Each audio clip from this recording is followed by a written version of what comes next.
feel like sometimes life is really mental. Dude, that's actually a really good name for a podcast. Even when you lose all hope, you go deeper than you've gone. Hold on till you can't no more. It's really mental. I genuinely had not had like a free day to sit with myself and think. The first Saturday in at least 4 months that I had off, I just cried. Everything good and bad just like hit me all at once. Hey everyone, welcome to the Really Mental podcast where we talk about mental health and identity because we want you to know no matter who you are, you're not alone. Please follow, like, subscribe, and also follow us on our socials at Really Mental Podcast. And also rate this a 5 stars because your boys are out here hustling, trying to spread the word on mental health. Appreciate you being here. And today we are talking with the amazing Em Beihold, who I met in November last year. And she's just had an incredible journey and skyrocket into the music industry and just been very successful. Today we're talking about anxiety. And Harry, I wanted to ask you, what has your journey with anxiety been like and how are you going with it today? I think the best word to describe it would be a roller coaster. Like it's really high highs and really low lows, and it just is so random when I'm feeling those anxious moments. And I think I've learnt now how to balance it a little bit better, but still at the end of the day, I still get anxiety and still feel anxious all the time. I think it's just about like how I balance my life and how I balance my time. And when I put myself and I don't look after myself and I put myself in situations where I'm stressed out, like even today, right? Like I've got a flight this afternoon, got a bunch of things to get done, feeling a bit anxious about it all because like got to rush and got to get stuff done. But I remind myself that it will all end up and be fine because at the end of the day, like nothing really that bad's going to happen if everything goes to crap. Like it won't really change my life too much. And I remind myself of that because if I don't bring myself back to that place, then I'll spiral out and just get super anxious and freak out. What about you, Will? How's your journey with anxiety been? Yeah, I think like for me, it really started off as a lot of social anxiety when I was 18. Meditation, going to see a therapist really helped. And I would say since then, meditation is something I do every day. It's something I did today as well. And it's helped me so much to calm myself down. I would also say my journey with faith and it has really helped me sort of let go of some of the concerns I have for the future. I really think trusting in something higher has helped me a lot. And I think like very helpful just for anyone to sort of have that, I guess, relationship and belief that things will be okay. So that, those two things really helped me. I definitely recommend, talking about it. For instance, the last 2 days for me have been really tough. Not so much with anxiety, just being really sad. And I spoke to a couple of close friends and family, and it really helped me just speaking about it. And I would say that's something I've grown in terms of my attitude around working on my mental health is I haven't felt like that in like probably 6 months, but I just spoke about it and it really helped me feel better about it. So I think that's probably something I've also learned over my journey with dealing with anxiety and depression and, mental health just generally. I'm very excited to speak with Em today. I met her in November. We had a Zoom call and I was talking about working on a song with her and like to hear what she was going through then and where she was at with her music relative to now. It's so inspiring. So I really hope that everyone listening can really enjoy this sort of background to someone who's taking off in the industry. She just had her first hit this year with Numb Little Bug, hundreds of millions of streams for that. So I think it could be really interesting to get her thoughts on anxiety and how she's dealt with that considering coming off such a big high point of success. So we're going to welcome Em to the show and very excited to have an amazing conversation on anxiety.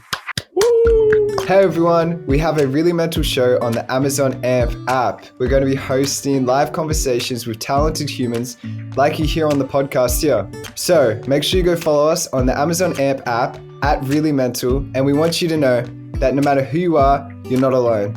So hopefully we'll see you on Amazon Amp at 7 p.m. PT, 10 p.m. ET every Sunday. All right, see you then, beautiful human. We are here with Em Beihold and very excited for this conversation today around anxiety. First of all, I just wanted to ask you, Em, could you please describe yourself for people who haven't heard of you? Hello, I'm Em Beihold and I make pop music about anxiety, and I kind of call it like blunt pop. lyrically. I wrote Numb Little Bug. I love that. Blunt pop. I think it's a good way to describe your music. I think one of my favorite things about your writing is your ability to like touch on subjects which, you know, it's pretty hard to write about those topics and not be like completely on the nose. Like you do it in a way which is tasteful. And even just like speaking about in the song how you like are on medication and stuff, we're going to get into that. But I think it's a real credit to you as a writer as well, just to be able to pull that off because it's hard. Thank you. I appreciate it. And let's start from sort of the beginning of your journey. What were you like as a kid? What was your energy like? I feel like I was good. I was curious. I didn't like sharing. I know that for sure. But I was very musical and I was always writing. And I mean, that just kind of kept up. But I was silly too. I had fun. What type of things did you do when you were a kid? Like what type of things were you interested in? At one point I thought I was going to be a professional horse rider. And that didn't pan out. I don't ride horses and I never really have. But I started taking lessons on piano when I was 6 years old. And I mean, that really formed a lot of who I was growing up because the way that I processed my emotions was like through writing. So it's always been an interest. Was it something that you straight away just went, okay, like I love this? Or did it take some time for you to like really get into playing piano before you like actually sort of like music? I always loved playing. And I was also lucky to have a teacher who introduced me to artists like Regina Spektor and Fiona Apple, who are my idols to this day.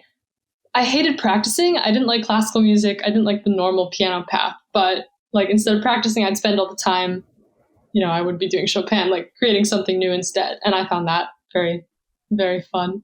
When you look back on your childhood, what experience was the most formative for you?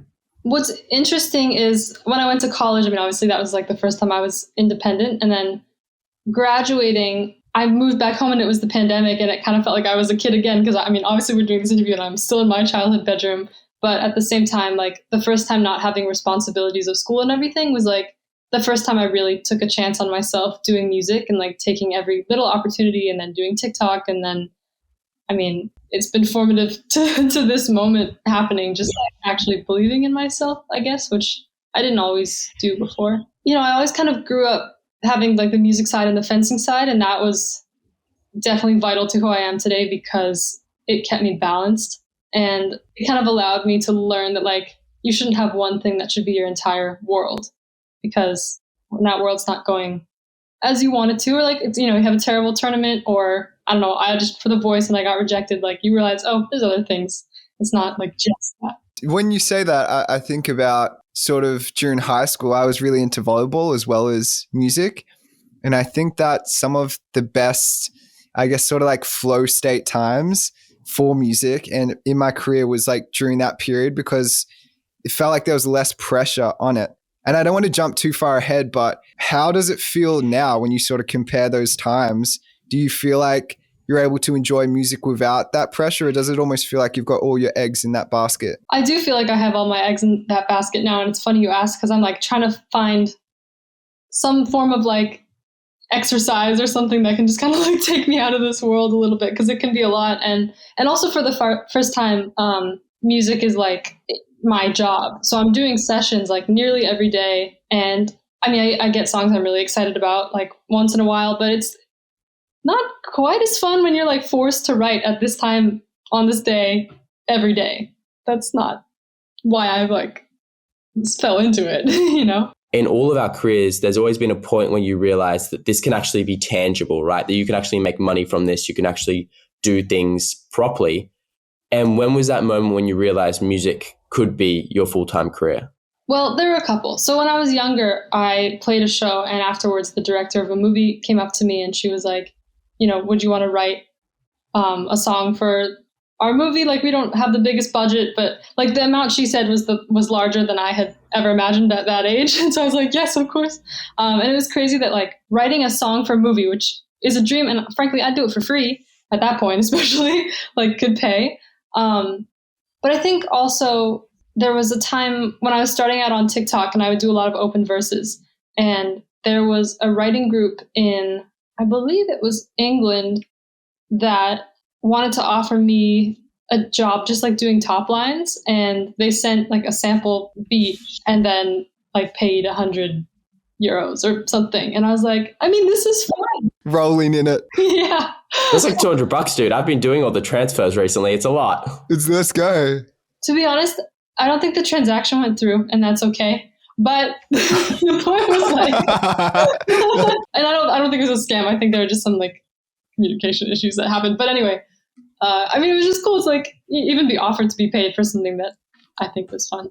And then of course, like record deal and the publishing deal and all that. It's been crazy. For people who don't know the music industry as well, which we don't expect you to, when you get a song on a movie or you write for a movie, that's considered sync. And it's funny that you mentioned that, because that was the reason I took music seriously, is because I got a sync as well. And I don't know, it's interesting how hearing you speak about how you started to sort of realize it could be something, because for me too, I thought like I didn't really know you could make money off music until that came through. And it's like a pretty good way to start things off. Like, what are the chances that you're just playing a show and someone comes up and is like, hey, would you want to write for a movie I'm making? Like, how did you feel at that time? Was that a surprise, or were you like, oh no, this is meant to happen? Oh, over the moon. And also what's funny is, especially at that age, I thought like dreaming to be an artist was such an unfeasible thing that my like life goal was to write sync songs. That's what I wanted to do. Interesting. Then the record deal came along and sort of touched on where you are now.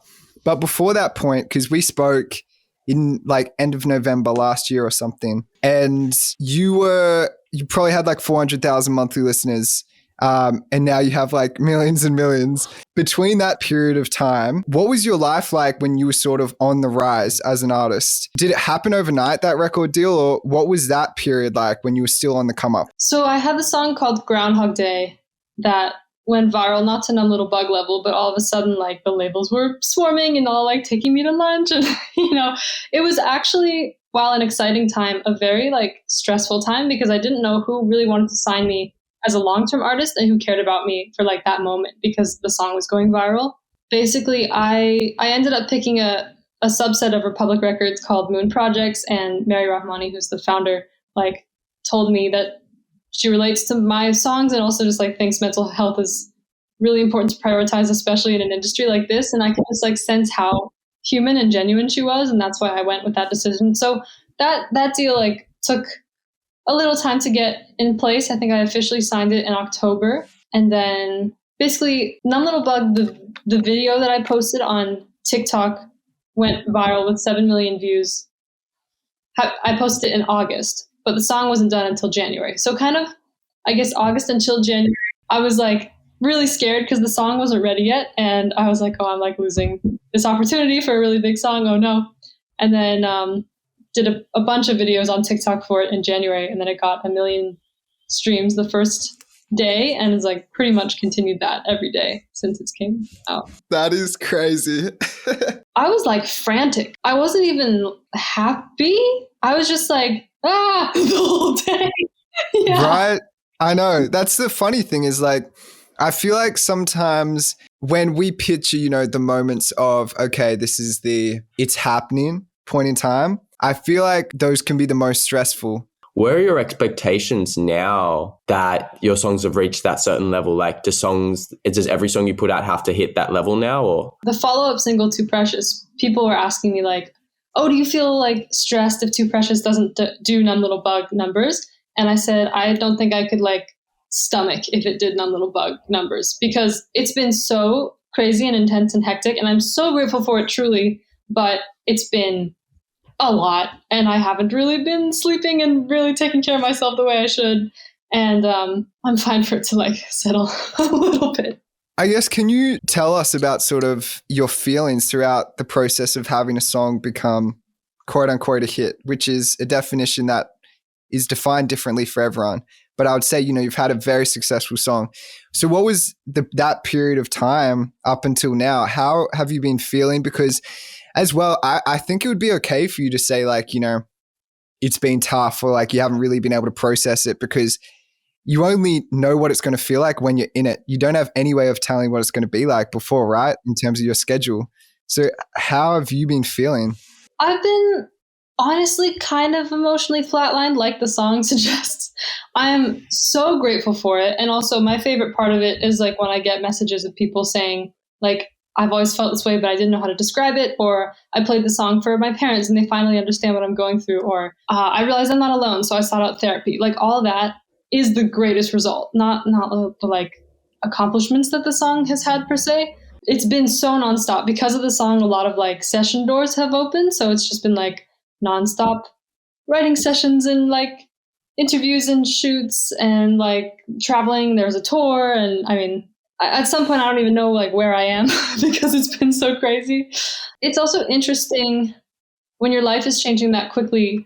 Like you're meeting tons of people all the time, and you're navigating new relationships, but also trying to like hold on to the old relationships. But the people that were in your life before don't really understand what's going on, but you're like really busy, and you're trying to have time for them, but they think you're like big timing them.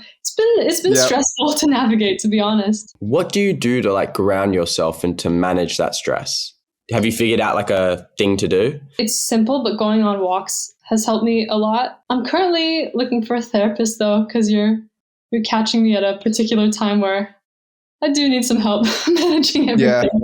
Yeah, definitely. I love going for a walk after dinner. I think it's probably the one thing I picked up from COVID that's just been a blessing. So I can see why that has become a staple for you. During this period of sort of growth, career-wise, would you say that your spiritual growth, your mental growth has sort of been on pause while you're doing all of these other things? I think so. I've been kind of coasting, and I remember I genuinely had not had like a free day to sit with myself and think for months.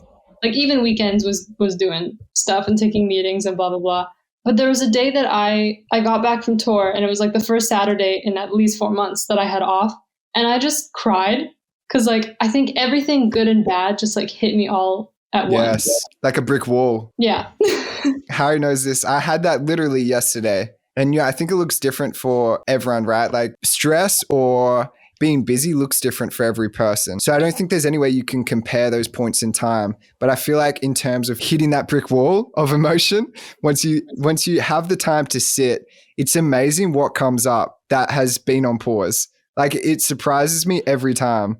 Do you feel like you have a better sense for if this happened again, how you would sort of handle it in terms of creating a balance? Or do you feel like you're still figuring out how to create those boundaries within these periods? I'm still figuring it out. And I would like to say that I would put my foot down more and like not take on as much as I have been. I mean, in truth, it's like, strike while the iron's hot, do everything that you can. So there's that mentality too. I mean, I don't know when this moment goes away, like a lot of doors that were open then won't be open now. But is it worth taking it a little easier just to like feel a bit more sane? I don't know. It just reminds me of all the podcast episodes we've spoken to and the people we've spoken to, like, and this even just turn it back, not to like mention another person we spoke to, but that's what JP Sachs said, Will. He said that he would sit in these record label meetings and he'd sign with the record deal, and he would be so focused on performing and not actually celebrating that he wasn't like happy in it, if that makes sense. Like he wouldn't have anyone around him. He didn't have anyone to celebrate with him. He was just by himself. He didn't invite his friends, like because he was just so focused. He had like an acoustic performance or something he had to do that he just forgot to celebrate. And so that's something he said as well. I don't know, maybe Em, you can start working on a book for people that are going through this. Yeah.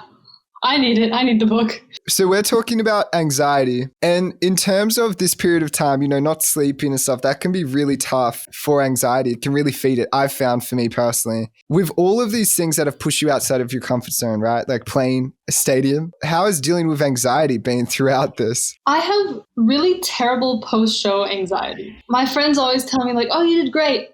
And for some reason, I feel like they're lying to me and like someone's paying them to tell me that.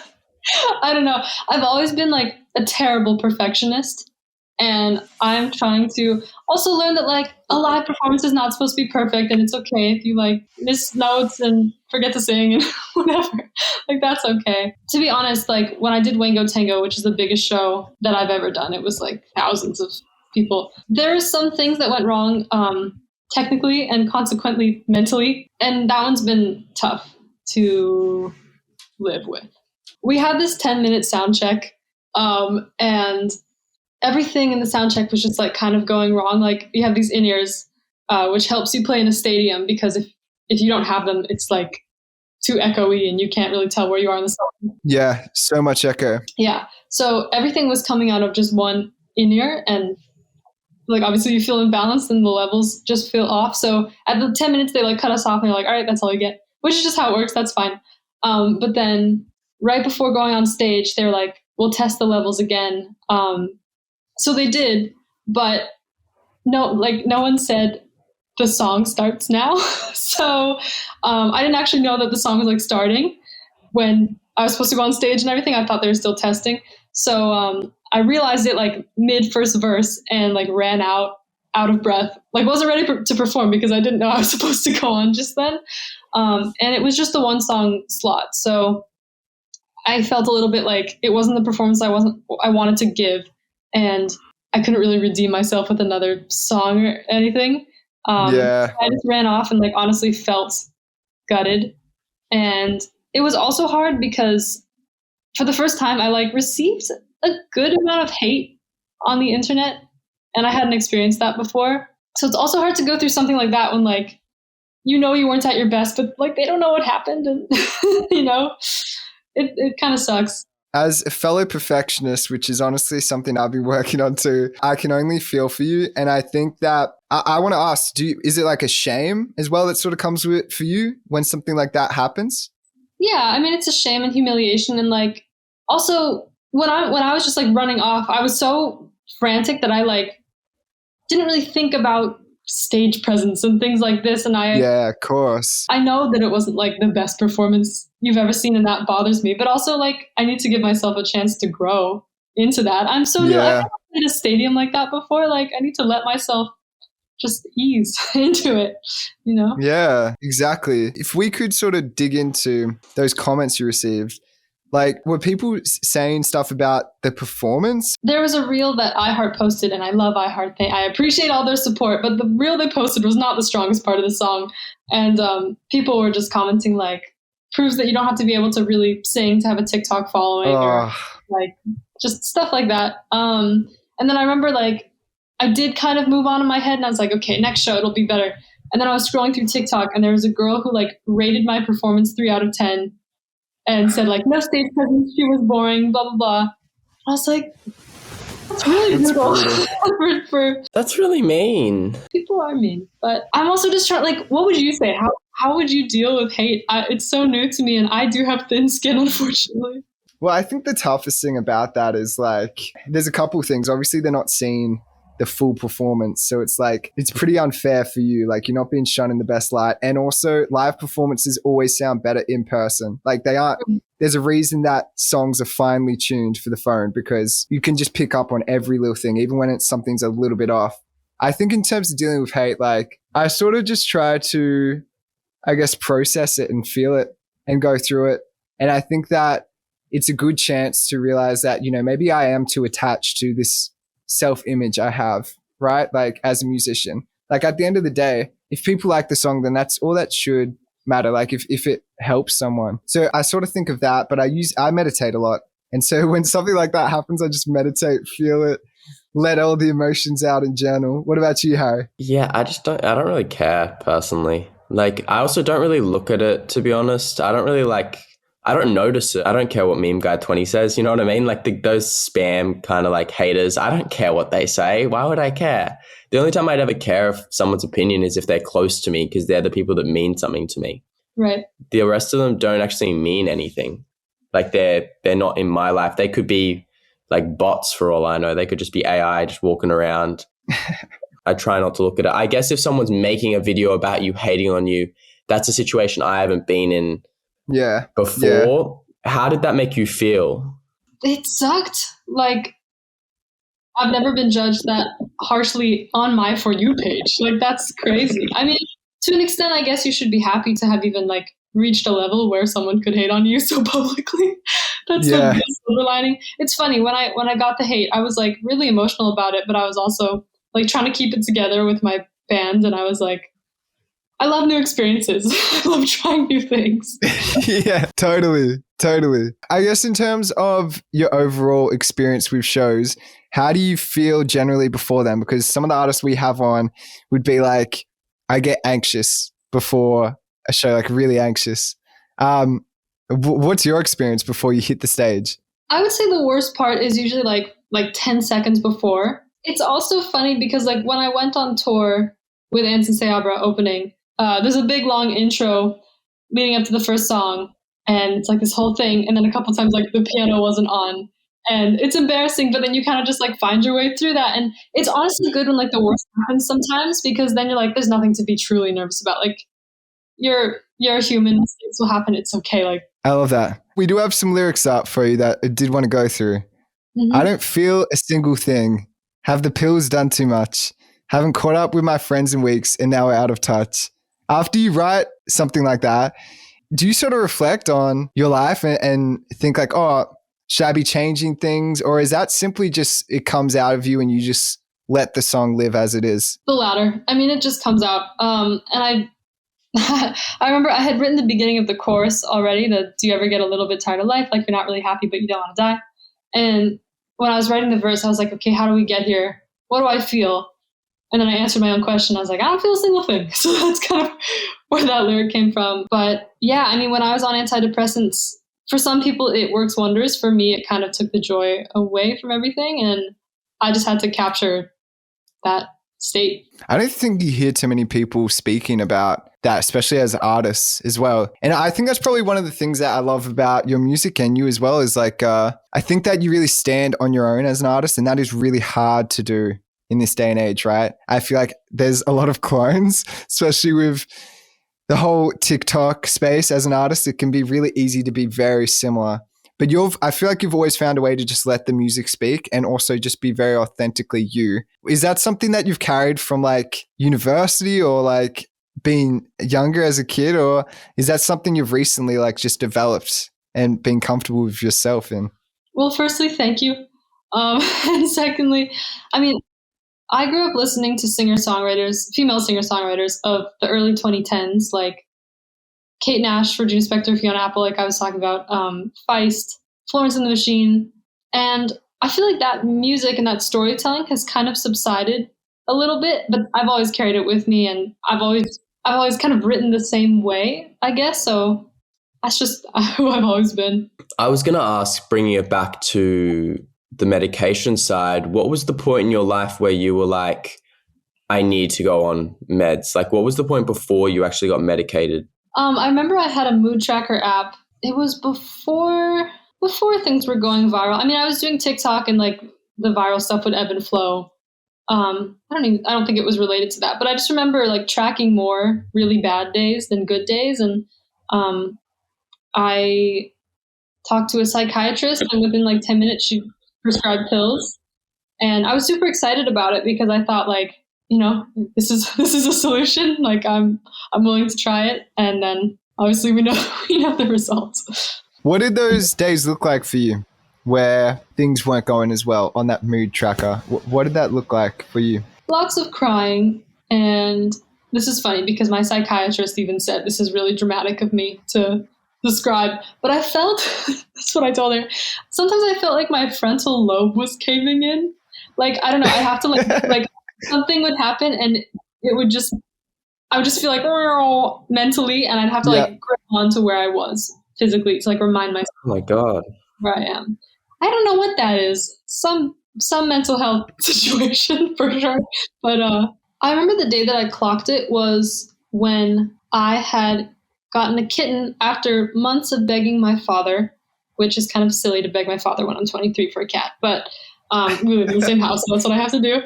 And I didn't care. Like, she was so cute, and I just didn't feel joy or anything. Like, I didn't feel everything I wanted to be feeling just because I felt like there was a ceiling to my emotions, and it just kept like hitting it, and it couldn't go through. And then I just kind of noticed that even with the Groundhog Day stuff, when that was going viral, like I wasn't feeling the fact that all these labels were reaching out to me. It's also crazy how much like the way the music industry is set up, metrics affect how we feel about ourselves, like numbers and pixels. I know, it's tough mentally, right? But also when you're reliant on your money for that, like it's a tough world, and it's tough on both sides for different reasons. When we spoke in October or whenever it was last time, I asked you what your favorite songs were, and it seemed to be the theme of like it was just you sitting down and writing and really getting out your thoughts instead of the constant collaboration. Now, would you say that's the same, or do you feel like you've found your crew of collaborators where you feel very comfortable and you feel like you love those songs more? I recently started working with a duo named Dallas Caton and Alex Veltri. And since then, I feel like they've just taken the stuff that I do by myself to like the next level. And they're my main collaborators. I do everything with them. And I like those songs more with them. I'm very grateful to have found them. I was going to ask you, Em, to wrap everything up today, what are some tips that you have for people who are experiencing anxiety and a lot of stress in their life right now? Well, I'm definitely trying to figure that out myself. But I would say set boundaries. Surround yourself with the people that truly make you happy. And that seems obvious, but that's really hard to remember sometimes. Go on walks and drink water. Sometimes obvious things really help.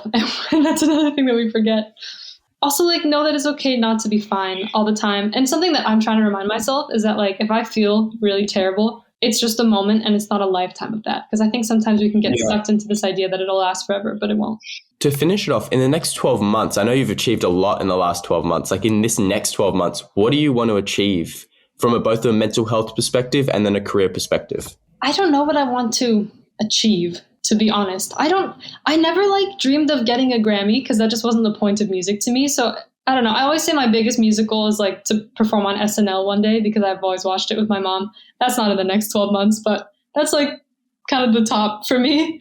But I have an EP that's coming in July that I'm super excited about. There's more mental health stuff on there. And then I'm opening for King Princess in October, which I'm super stoked about. Oh, sick. Yeah. Amazing. I really appreciate your time. And it's been really cool to unpack sort of the journey you've been on, which is almost feels like a behind the scenes for someone who's going to have a very long career and many more hit records in the future. Let's just hope, though, for your sake, that you do get that breathing space between the hits. Thank you. So, Will, I really liked that episode with Em today. What was your biggest takeaway? I'd say my biggest takeaway is, and it was really interesting because I had spoken to her a bit back before she had all this mayhem happen.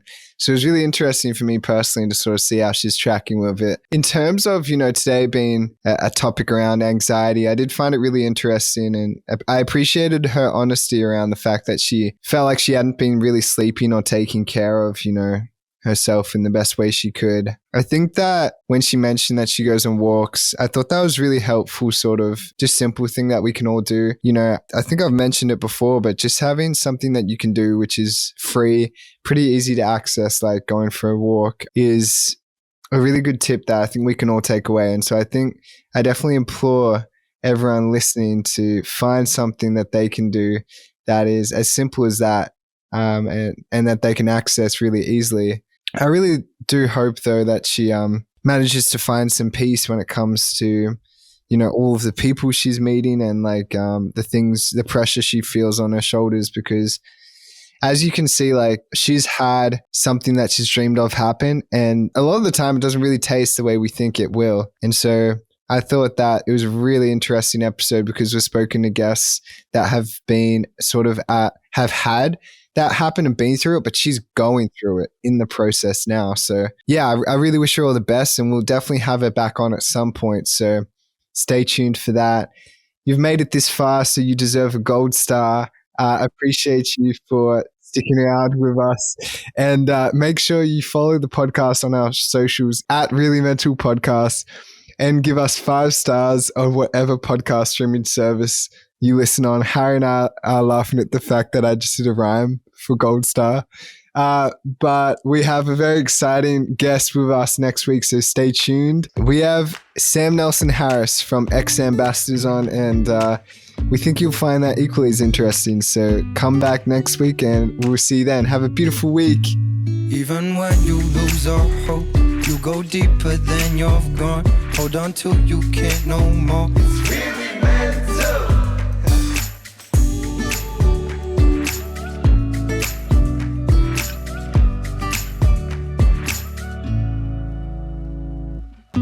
just want to let everyone know that we have an Amazon AMP show every Sunday at 7 p.m. PT and 10 p.m. ET with amazing guests similar to the podcast.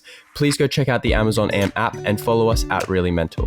I just want to end this episode today, Will, by talking directly to the audience, saying if you guys are struggling, Will and I aren't professionals in this field. We're just telling our experiences through stories and kind of just sharing what we've been through.